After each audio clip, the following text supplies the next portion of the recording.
Hey guys, Patrick here with ESEE Knives Rentals Venturing Training. We're out here in Texas with Ashley Emerson, doing some hog hunting, spending some time with him, shooting some different guns. Ashley's known for doing a lot in the hunting industry and also doing a lot of design for different sights for firearms.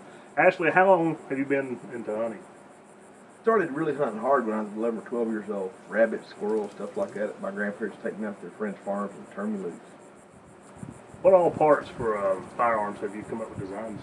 Primarily gun sights and stuff. I've been modifying guns to make them like I wanted them since I was a kid. Whatever I needed to do to make it work, I've done it. Ashley's also the owner of Garrett Cartridges. Ashley, could you tell us a little bit more about what all that does? Well, Garrett Cartridges I bought from Randy Garrett. It was primarily hunting specialty cartridges. 45-70 rifle, and then he was only making 44 Magnum handguns. I've added 45 revolver cartridges, and that was an offshoot from being in the gun sight industry, and that's just where it went. Ended up being in the ammo business. One of the main reasons we're out here in Texas doing some hunting, and we're talking to Ashley about the Ashley game knife, the ESEE-AGK. Overall length, 8 1/4 inches. Blade length, 3 1/2 inches. Thickness, 5/32 or 0.156. Weight, 5.1 ounces.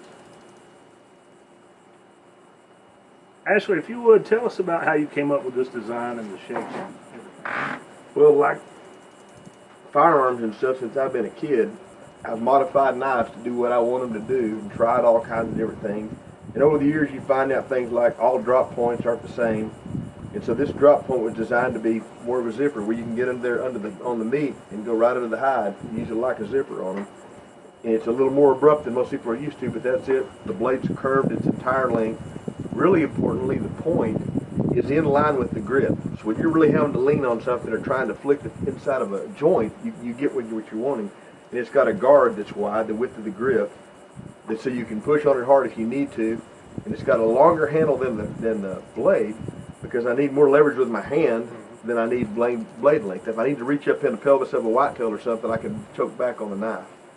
But every bit of it's specific as to why it's shaped like it is. It's also got a lanyard hole that you can get a loop of 550 cord through, an inch radius, so it won't wear on your cord or anything.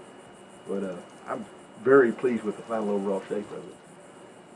When I first met Jeff Randall at a SHOT Show one year, I was most impressed that his material he was making his knives out of was 1095, because I found over the years it to be just incredibly tough. You can't tear it up, and if heat treated correctly, it makes it just a wonderful general-purpose knife steel. You can sharpen it anywhere. It keeps the knife from being real expensive.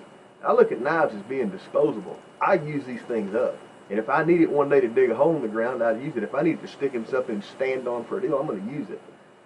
So 1095 makes a pretty wonderful all-around knife steel. And like that's why they make machetes out of it. You just can't tear it up. That's what I like about 1095. I also like the fact that with the right finishes on it and stuff, you use this now for a couple of years, it's going to look like something you've actually used, and that's something I tend to appreciate.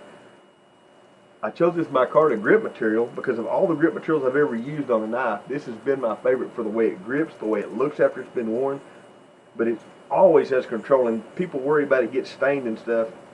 Well, I like blue guns, and I like grips that you can tell you've used them before. You know, you take a brand new one, it looks like a brand new one, you go out and use it in the field for a couple of months, and you can tell someone's actually done something with that knife. Maybe blood stains, maybe sweat stains, but you can tell someone's used it. That's what I like about that material. Ashley, we really appreciate you letting us come out and talk with you and shoot and get to hunt some hogs. This knife will be shipping early fall. Keep an eye out for it. Be sure to like and follow us on Facebook and Instagram, and subscribe to our YouTube channel. Thanks, guys.